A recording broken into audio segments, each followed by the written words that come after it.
Hi, hope you're having a good time. Looking forward to whatever you're up to. Anyway, next chapter. Skulduggery had a home. When Valkyrie had first discovered this, her initial reaction had been surprise. Her second reaction, following hot on surprise's heels, had been logical acceptance. Of course he had a home. Of course he had somewhere to live. Had she really thought that he had just drove round all day in the Bentley? A part of her actually had thought that, but that was a silly part, and not very bright. His house was the only residential building on Cemetery Road.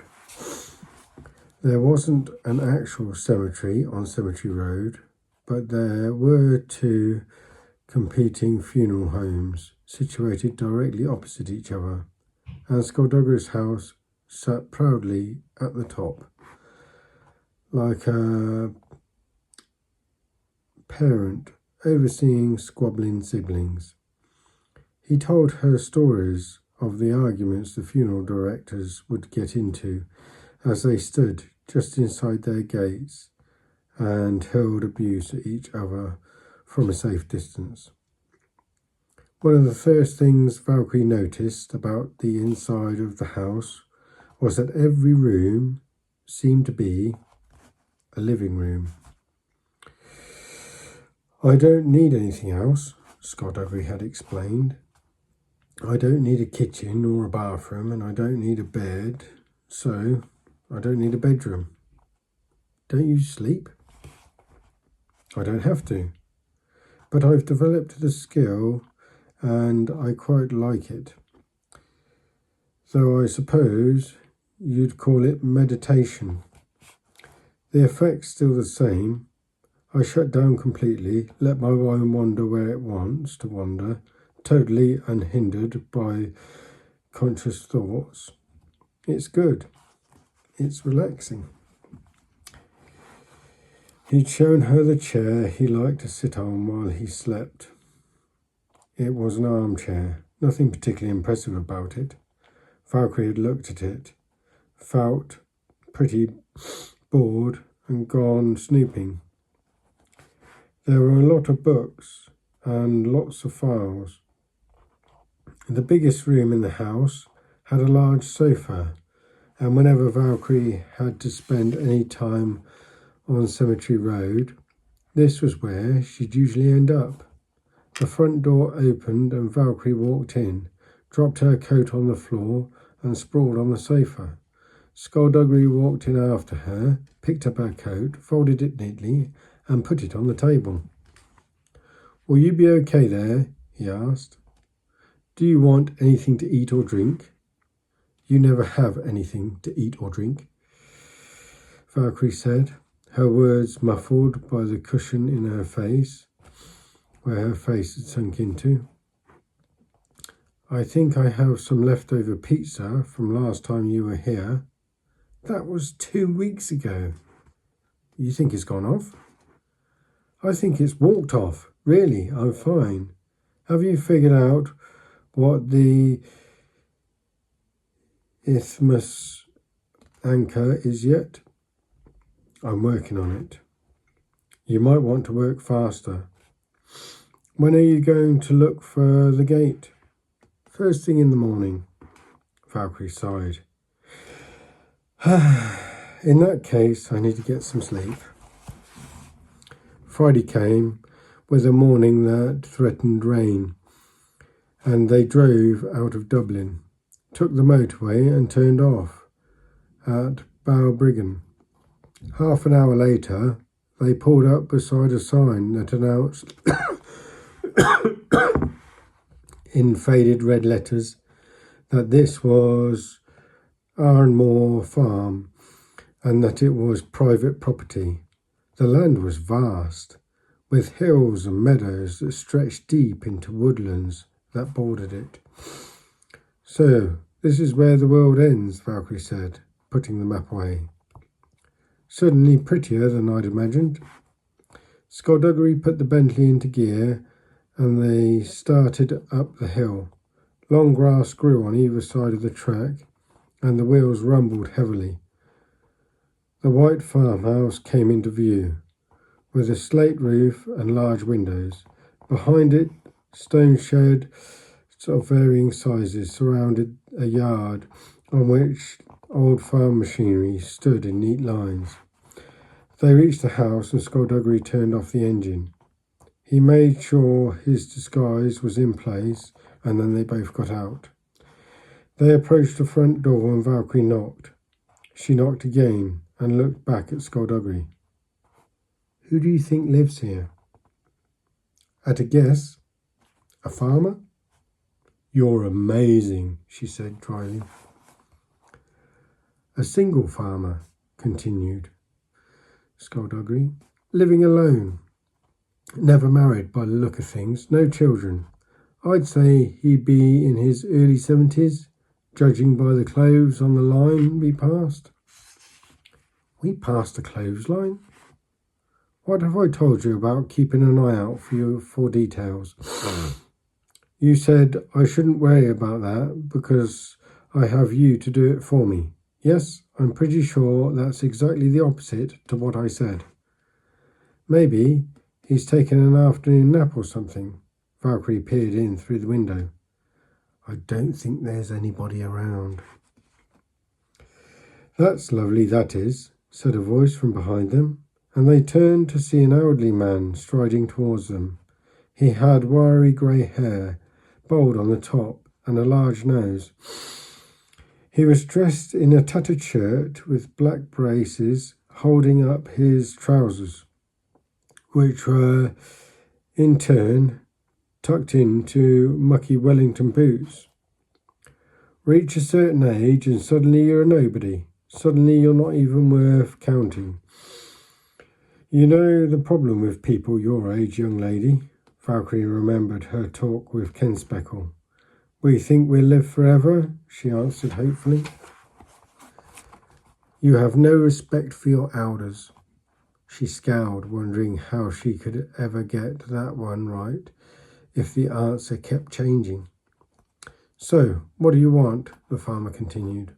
Why have you come all the way down here? And you, he said, turning his attention to Skulduggery, why are you all wrapped up like the Invisible Man? You got something wrong with your face? Actually, Skulduggery said, yes, my name is Skulduggery Pleasant, and this is my associate, Valkyrie Kane. What do they give out for silly names now? And you are? Hanratty, the old man said. Patrick Hanratty. Mr. Hanratty, Valkyrie began, but he shook his head. Call me Paddy. Okay, Paddy. Wait, I've changed my mind. Call me Mr. Hanratty. Valkyrie smiled patiently. Have you noticed any strange people in the area lately? How strange?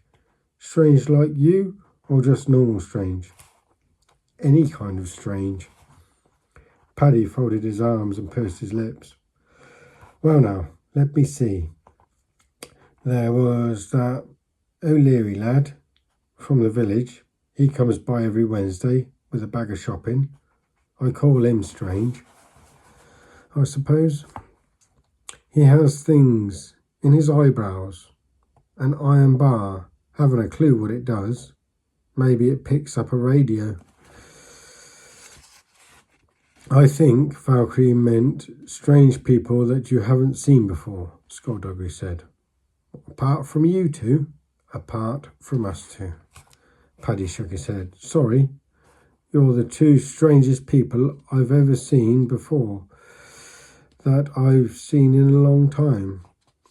Do you want to tell me what this is about, or do you want me to guess? Mr. Hanratty, Valkyrie began. Call me Paddy. Are you sure? Probably not. Skulduggery took over.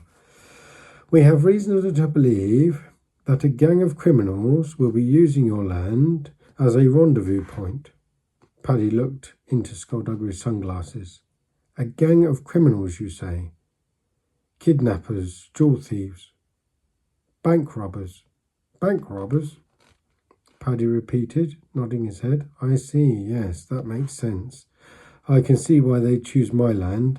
The fact that the nearest bank is over half an hour's drive from here would mean that the gang of criminals, after pulling off their daring heist, would need to make their way back through 30 miles of narrow roads, pulling in occasionally to allow tractors and assorted farm vehicles to get by, then past unnoticed through the local village where the neighbourhood watch scheme is in force with exceptional vigour. Then, fine, Skulduggery interrupted. Your land is not to be used by a gang of bank robbers. Paddy nodded, smug in triumph. Well, that's a relief to hear. I may as well save us all some time, all right? I have no interest in selling up. I've lived here for 40 years and I'm not moving. Now, unless there's something vitally important you have to tell me, I'm going to have to ask you to leave. I have to get back to work. Skulduggery didn't answer for a moment, and Valkyrie thought he was actually getting angry. But his head turned like he'd suddenly remembered he was in a conversation. Of course, he said quickly. We're so sorry we took up your time. He hurried back to the Bentley, Valkyrie right behind him. What's wrong? She asked. I figured it out, he said as he walked. It's the Groats Quarry. What is? They reached the car and got in. Skulduggery turned the key and the engine roared to life. The isthmus armour is something that keeps the gateway between the realities from sealing over, he said. It's something that is here, but belongs over there. That's why Batu had to wait 50 years between murders. He needed Baron Vengeance to bring the Groats Quarry back. The Groats Quarry is the isthmus armour. But Bliss cremated it, right? Skulduggery's voice was hollow as they sped back to the road. He burned what he could.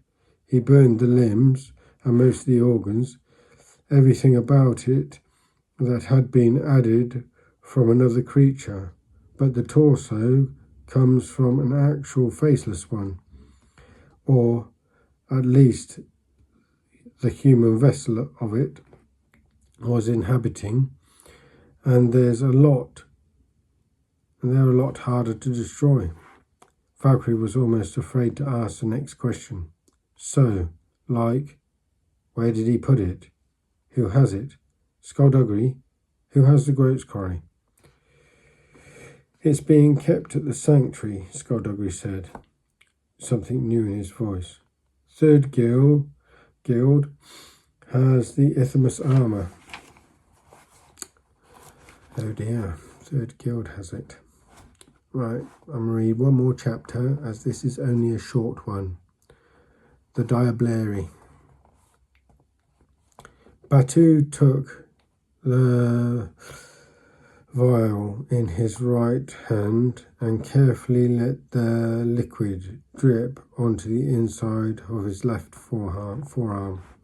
The liquid burned like acid and carved its way through his skin, forming the symbols of blood and scorched flesh. When the symbols were complete, he put down the vial and examined his arm. The pain was excruciating. The Diablerie looked at him. This will protect you, he said. When the dark gods come, this symbol will mark you out as a believer. And Sanguine? Asked Gruesome Crew. Do we tell him about this mark? Sanguine is a mercenary. He has no faith, and as such deserves no special treatment. Good, Craw said. I don't like him. Batu left the room. As they began tattooing the symbols on their own arms, and went to the adjacent building to check his army. He slid open the door and turned on the light. The rows of hollow men looked back at him, awaiting his orders. Soon, he promised. Soon. Take care. Hope you enjoyed the story. And, yeah, I'll see if I can read the next chapter for you soon. Look after yourself. Have a good night. Sleep well.